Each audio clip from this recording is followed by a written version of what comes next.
Berapa anggota arisan di sini? Kurang lebih 50 lebih 100-an karena dalam satu arisan itu per kelompok-kelompok 20 orang.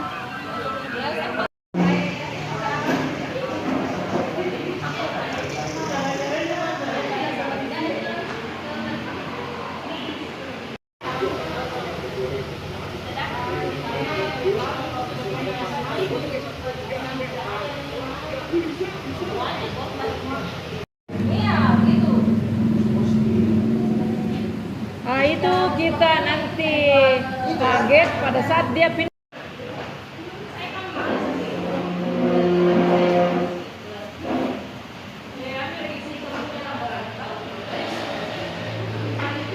Dengan adanya dugaan tindak pidana penipuan penggelapan, kemarin memang salah satu warga masyarakat perempuan yang melaporkan terkait dengan dugaan kasus penipuan penggelapan ini pada hari Rabu tanggal 7 Juni tahun 2023 sekitar pukul 13.00 kemudian diterima laporan tersebut.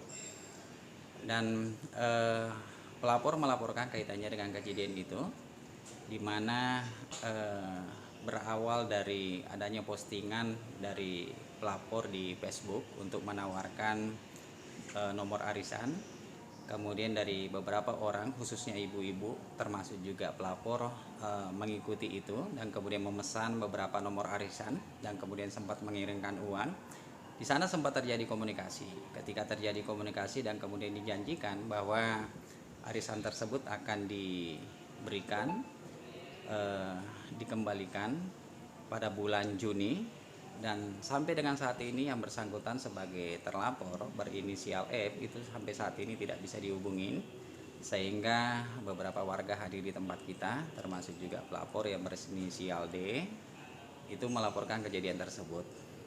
Diduga sekitar 48 orang korban kurang lebih dengan total uang sekitar 530 juta.